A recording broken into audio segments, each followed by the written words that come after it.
à tous et merci de nous retrouver pour Instant Vérité.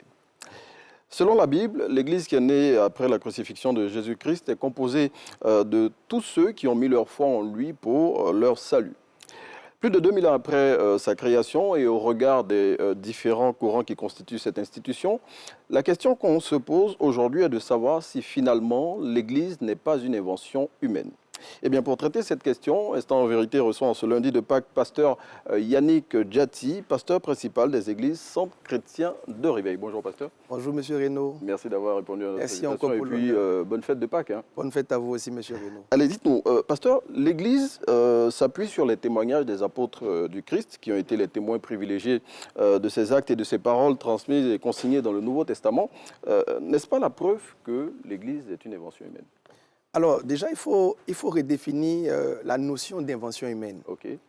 Est-ce qu'une invention humaine, c'est une invention qui est, je dirais, initiée par un homme ou c'est juste parce qu'elle est initiée par Dieu? Donc, il y a un principe entre une œuvre conduite par un homme et initiée par Dieu.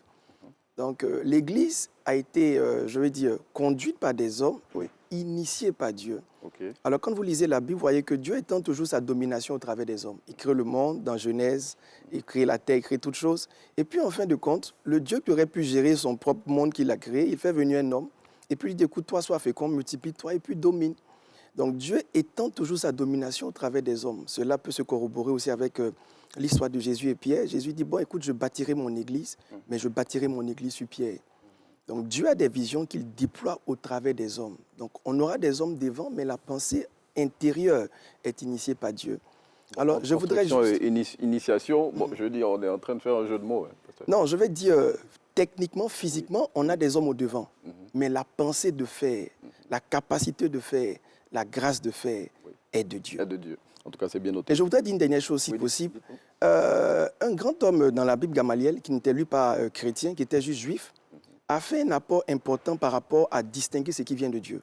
Alors que les disciples étaient persécutés, il leur a dit ceci.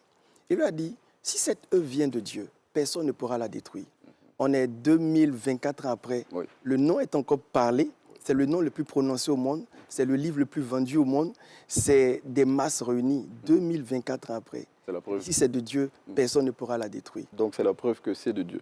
Ben, dites-nous, pasteur, plusieurs interrogations ont du mal à trouver réponse. Bon, on dit généralement que Jésus a fait 3 jours dans le tombeau. D'autres partent sur la thèse de 4 jours. Jésus a fait combien de jours exactement dans le tombeau? Je pense que ça, c'est quelque chose de... je dirais, c'est quelque chose de très doctrinal. Techniquement, selon que Christ lui-même a annoncé, il ferait 4 jours. Okay. Maintenant, après, on est vraiment une traduction juive. Donc, on part sur la base des principes de traduction qui ont été faits. Mais selon la parole de Christ, c'était censé faire 3 jours dans le tombeau. 4, vous avez dit? 3 jours dans le tombeau, j'ai dit. 3, et selon la doctrine juive, c'est 4. Non, pas selon la doctrine juive. Je dis, nous sommes dans une interprétation juive. Mais Jésus, quand il parlait, il a dit qu'il ferait 3 jours dans le tombeau. Il a dit, si vous détruisez le temple, je le reconstruirai en 3 jours. Okay. Donc, c'est sur la base de cette parole que nous partons sur le fait qu'il a fait 3 jours dans le tombeau. Au lieu de 4. Au lieu de 4. Maintenant, comme je dis, tout est une question d'interprétation. Bon, je veux dire, en parlant d'interprétation, prenons par exemple le récit biblique de la rencontre de Paul avec Jésus, qui contient souvent des contradictions. Hein. Je vais lire ces récits-là pour ne pas me tromper. Dans Acte 22, au verset 8 et 9, il est écrit que lors de sa rencontre avec Jésus, ceux qui étaient avec Paul virent bien la lumière, mais ils n'entendirent pas la voix de celui qui parlait. OK. Ça, c'est dans Acte 22, versets 8 et 9. Okay. Maintenant, dans le même Acte 22, au verset 9 et 7, il est dit « Pourtant que des gens stupéfaits, ils entendaient bien la voix, mais ils ne voyaient personne. » D'un côté, on dit qu'ils ont vu, de l'autre, on dit qu'ils n'ont pas vu. OK. Alors, ce texte est tiré du livre de Louis II. Mais quand vous prenez le même texte, le Acte 22, 8, quand vous le prenez dans la version Semeur, la Bible dit « Il ne comprit pas. » Pas « il n'entendit pas », mais « il ne comprit pas ». Donc, si on veut partir sur la définition sémantique du mot « comprendre », ça veut dire il n'en saisissait pas le sens. Donc, il était sous-entendu qu'ils entendaient, mais ils ne saisissaient pas le sens. Donc, la version second 21 dit, la version Semeur dit il ne comprit pas. La version second 21 dit il n'entendit pas, mais la version second dit il ne comprit pas aussi. Et la version second Sem dit il il n'entendit pas. Donc, on est encore dans un jeu d'interprétation biblique. Mais finalement, toutes ces interprétations-là, est-ce que ça ne peut pas prêter à confusion? Et puis, est-ce que finalement, je veux dire, pour les mêmes textes, pour les mêmes actes, il y a plusieurs interprétations? Est-ce que finalement, la propagation de l'Église partout dans le monde, puisqu'on nous dit que c'est Paul qui a contribué à propager cette Église un peu partout dans le monde, est-ce que cette propagation-là ne s'est pas faite souvent sur de grosses confusions? Non, déjà, je veux revenir sur le fait des jeux de mots par rapport aux interprétations. Il y a plusieurs textes bibliques, souvent dans les évangiles. Par exemple, la parabole de la multiplication des pains. Des pains, oui. Dans un texte, on ne dit pas qu'il y avait un jeune. Dans l'autre texte, on dit qu'il y avait un jeune qui avait 5 pains. Oui. Donc, c'est des hommes qui ont traduit en fonction des angles et de leur... Est-ce qu'au fil du temps, les traductions ne se sont pas perdues? Et puis, est-ce qu'il n'y a pas une partie de l'histoire qui a été omise ou rajoutée? Dieu a pensé à cela. Okay. C'est pourquoi il a mis dans Timothée, il dit « Toute écriture est inspirée de Dieu ». Nous suivons un Dieu par la foi. Dès l'instant où on commence à avoir beaucoup d'interrogations, on peut remettre toute la Bible en cause. À un moment donné, il faut savoir saisir ses convictions. Okay. Timothée dit « Toute écriture est inspirée de Dieu ». Et donc, nous suivons Dieu par la foi. Nous croyons que tout ce qui est dans la Bible est de Dieu. Nous croyons qu'il a pensé en avance. Même les contradictions? Oui, je pense qu'il a pensé en avance qu'il y aurait des contradictions. Je pense qu'il a conscient en avance que dans l'interprétation, il y aurait des déperditions. Mais il a veillé à ce que le fond soit maintenu. Et ça, je le crois personnellement. Bon, on veut bien le croire avec vous aussi. Et puis, Jésus-Christ, il annonçait le royaume. Et finalement, c'est l'Église créée par des hommes qui est venue. Mais je dis finalement, cette Église, elle est absolument la voie qui mène au royaume promis par Jésus-Christ. Si oui, c'est quoi la preuve? Puisque selon les dénominations religieuses, mais on a des pratiques qui sont différentes les unes des autres. Il est le chemin, la vérité et la vie. Donc nous croyons que Jésus est le chemin. Pas l'Église est le chemin, mais Jésus est le chemin. L'Église présente Christ. Alors toute Église qui présente Christ est une église qui présente le chemin, la vie et la vérité. Donc, toute église qui présente Christ présente la vérité. Aussi simple que cela puisse être. Bon, pasteur, je vais vous prendre au mot. Tout à l'heure, vous avez dit que l'église a été initiée par Dieu, mais elle a été créée par les hommes. Non, elle est... Ok, allons-y. Si on est d'accord sur ce postulat-là, pourquoi on rejette alors nos divinités africaines, alors que l'Église a été introduite, bon, il n'y a pas longtemps que de cela, par les premiers missionnaires qui sont arrivés et qui nous ont dit, balayez du revers de la main tout ce que vous avez comme pratique et puis adoptez nos pratiques. Alors, moi, mon approche est simple. Je pense qu'on ne rejette pas ce qui nous apporte quelque chose. Le tout, c'est de voir si c'était fait dans la contrainte. Je pense que les gens ont pesé dans la balance ce qu'ils gagnaient et ce qu'ils perdaient. Non, mais si on doit parler de contrainte, l'entrée de l'Église sur le continent, on peut dire qu'elle a été faite par la contrainte, par la ruse, bon, quand on prend certains écrits, mais ça ne remet pas en cause, je veux dire, la divinité absolue, voilà, qui est Christ. Voilà. Ce que je pense dans notre ère actuellement, c'est que personne ne rejette ce qui lui apporte quelque chose. Je pense que les gens ont... Les mêmes fétiches et les mêmes traditions existent.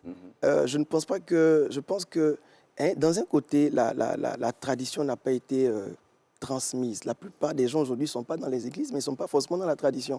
Donc, on a un principe de tradition qui n'est pas transmise. Mais quand on vient au fait, personne ne rejette ce en quoi il gagne quelque chose. Je pense qu'aujourd'hui, les gens ont pesé le pour et le contre. Et ils ont testé ce qu'ils avaient testé. Ils ont testé Christ. Et puis, ils ont vu ce dans quoi ils gagnent quelque chose. Je pense que les gens sont engagés par conscience propre dans le christianisme, parce qu'ils voient ce que Christ a apporté à leur vie, comment Christ a changé leur vie. Chacun a son témoignage. C'est cela la foi. La foi, c'est un témoignage personnel des expériences vécues. C'est bien cela. Bon, pasteur, la fête de Pâques a été célébrée hier. De nombreuses conceptions sont souvent associées à cette fête-là. Pâques, finalement, ne serait pas la fête de la mort et la résurrection de Christ, mais plutôt celle de la libération des Juifs et leur sortie d'Égypte. Qu'en est-il exactement? Alors, la fête de Pâques est une fête à la base juive, du temps de Moïse. Et dans la même période de la sortie des Juifs, c'était aussi coïncidé aussi avec la même période de la mort et de la résurrection de Christ. Voilà, donc, généralement, les fêtes de l'Ancien Testament, de façon étrange, se sont posées sur les fêtes... les fêtes du Nouveau Testament se sont posées sur les fêtes de l'Ancien Testament. Comme aussi la Pentecôte qui s'est posée aussi sur une autre fête. Nous croyons que c'est de façon prophétique que le Seigneur a organisé les choses. Alors ça a le même sens que la fête de Pâques a eu pour les Juifs, et le même sens que la fête de Pâques a pour nous au travers de Christ. À part qu'on passe maintenant sous le règne de la grâce et on n'est plus sous le règne de la loi. En tout cas, voilà, cette grâce qu'on espère qui va nous inonder tout au long de nos échanges. Pasteur, dites-nous, la fête de Pâques, c'est aussi la tradition des œufs de Pâques, Pâquinou, qu'on a ici, et également la tradition du lapin de Pâques. Finalement, qu'est-ce qu'on doit croire entre les considérations religieuses, les considérations du monde, finalement, où on doit se situer? Alors, toute fête religieuse a toujours une récupération sociologique. Il en est de même pour la Noël aussi. Oui. La société a une tendance à récupérer tous les événements religieux. Alors, le principe, il se fonde sur 2 ou 3 choses. Déjà, le chrétien lui-même, il faut qu'il ait sa propre conviction. Donc, si pour le chrétien, par exemple, la Noël, c'est les sapins, la lumière, il est en train de se perdre. Il faut que le chrétien se dise que la Pâque, pour moi, c'est un message. Message numéro 1, j'ai échappé à quelque chose. Oui. Tout chrétien doit savoir que si on est chrétien, c'est qu'on a échappé à quelque chose. Christ est mort pour qu'on échappe à quelque chose. Nos vies auraient été très différentes sans Jésus. Nos vies auraient été très différentes sans Jésus. Numéro 2, on a un devoir de sortir de quelque part pour aller vers quelque part. Donc, il y a un changement qui est très marqué. Donc, pour nous, la Pâque, c'est quitter un type de vie pour un autre type de vie. Donc, au-delà du poulet, de la danse et des fêtes, c'est une analyse réelle de sa vie et de se dire honnêtement, qu'est-ce qui a changé? L'ancien moi et le moi de maintenant, qu'est-ce qui a réellement changé? Et pour conclure, pasteur, en parlant de changement, pour conclure, faut-il continuer ou commencer pour certains à croire en l'Église? Faut-il désespérer de cette Église qui n'existe finalement que de nom avec tous les travers qu'on y observe? Alors Jésus a dit qu'il faut laisser pousser l'ivraie et le blé. Ça, c'est la sagesse de Dieu. Oui. Et puis il dit quand le temps viendra, le moissonneur donnera un ordre. Nous, on laisse pousser l'ivraie et on laisse pousser le blé. Quand le temps viendra, il va demander à ce que l'ivraie soit séparée du blé.